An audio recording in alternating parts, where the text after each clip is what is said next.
National conference के एक नेता हैं, नाम है मुस्तफ़ा कमाल।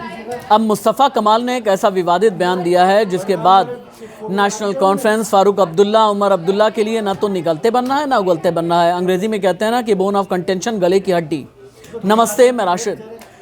मुस्तफ़ा कमाल नेशनल कॉन्फ्रेंस के बड़े नेता, बोलते बोलते उनकी ज़बान बहक गई, उनकी ज़बान बदजुबानी पर उतर आई है। मुस्तफ़ा कमाल ने क्या कहा है, अब आप ये जानें।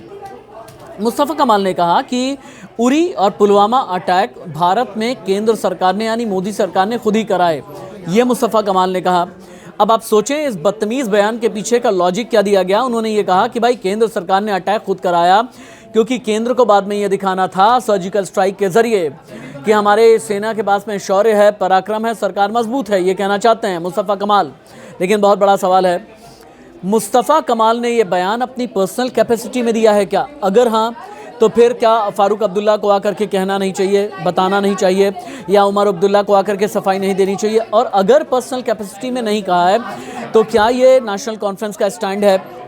अब भारतीय जनता पार्टी के एक बड़े नेता हैं, प्रवक्ता हैं RS पठानिया, जम्मू के ही बड़े नेता हैं। उन्होंने ये कहा कि मुस्तफ़ा कमाल के ख़िलाफ़ कानूनी कार्रवाई होनी चाहिए, देशद्रोह जैसा मुकदमा चलाया जाना चाहिए क्योंकि उनके बयान की वजह से सेना का अपमान हुआ है। हमारा भी एक सवाल है, मुस्तफ़ा कमाल जी, आप रहते हिंदुस्तान में हैं लेकिन गाते पाकिस्तान की हैं।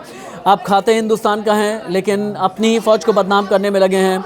आप सोचें कि विपरीत परिस्थितियों में कैसे कभी करगिल में, कभी सियाचिन में, कभी इंटरनेशनल बॉर्डर पर, कभी LOC पर, कभी LAC पर, कभी पूर्वी लद्दाख में, कभी पाकिस्तान से लगे हुए जो बॉर्डर हैं वहाँ पर रहते हुए जो हमारे जवान हैं कैसे हमारी सरहद की रक्षा करते हैं। लेकिन आपको ज़रा भी एहसास नहीं है क्योंकि आपको सियासी बयान देना है, और सियासी बयान अगर आपको देना है ना तो फिर फ़ौज के ख़िलाफ़ तो कम से कम ना दें, उरी और पुलवामा को लेकर के ना दें। ज़्यादा अच्छा, ज़्यादा बेहतर रहेगा। नमस्ते।